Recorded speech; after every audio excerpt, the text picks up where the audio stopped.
was like, It's on this side. It's right there. well, alright. So I gotta do like a U.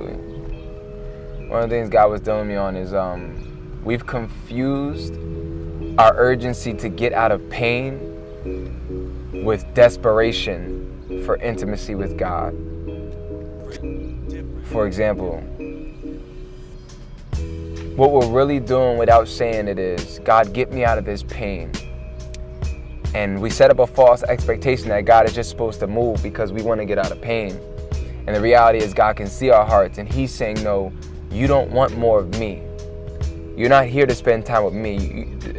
What you're doing isn't about intimacy. It's just because you want to get out of pain. And because God sees the future, he knows if he was to deliver you out of the pain, you would go right back to what you were doing. You feel what I'm saying? So it's like we've confused though. Well, I'm here, I'm spending time with God. And he's like, but you're not here for me. You're here just to simply get out of pain. And there's a false expectation set up. And we want God to move, and we're thinking that we can play God in a sense without saying it. Because pain can confuse you, and humans don't understand pain. But what happens is, because of the mercy of God and because of the love of God, he knows this. And he doesn't turn you away, but he keeps you there. And that if anybody would ever realize, if they stay with God long enough, they'll go with that urgency to get out of pain. But what they'll leave with is saying, nevertheless, your will be done. When you pursue God to get out of pain and you remain in his presence, what will happen is surgery. God will begin to work on your heart. God will begin to turn your heart's requests from get me out of this pain to, Father, I just simply want more of you. And that's truly the will of God, and it's powerful. That's what happens in the presence of God. That's why I always encourage people, like, if you're going to spend time with God on Monday, stay there till Saturday. A lot of people we'll spend time with God, and if we don't get what we thought was going to happen, if he doesn't speak, or if we don't get a vision, or, if we really don't, get whatever that we thought we were going to get from it, we literally just get up. And it's like, what are you really here for? Do you want more of God or not? Is it all about you? Which in a sense is entitlement, which can be tied back to pride. But I would encourage anybody, like, when you're going to God in pursuit of him, or to get out of trouble, or to get out of pain, or to get out of whatever situation you're in, remember that it's about God. And God only cares about you. He doesn't care about nothing else in this world but you.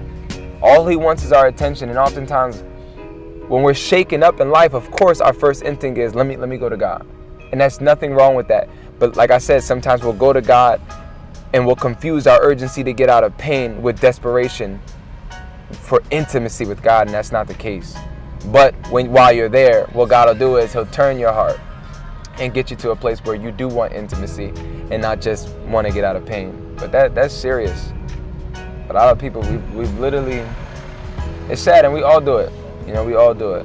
And that's why, and what's so crazy is, I really truly believe God will leave us on our knees sometimes just to see if we'll stay there. Just to see that if we're going to be consistent with this thing. Like, you can't get over on God. You can't play God. I truly believe sometimes he looks down on us and says, okay, I'm glad you're spending time with me, but let's see if you'll be here tomorrow.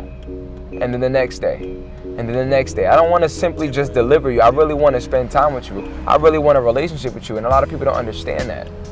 It's not about just simply getting out of pain, or your situation being changed, or your promotion coming, or you going to the next level. It's God literally saying, I want the person I created in my presence. And it's so crazy because even when you get there, it's not about you, but God makes it about you and does such a good work in you. It's powerful. You can't lose with God.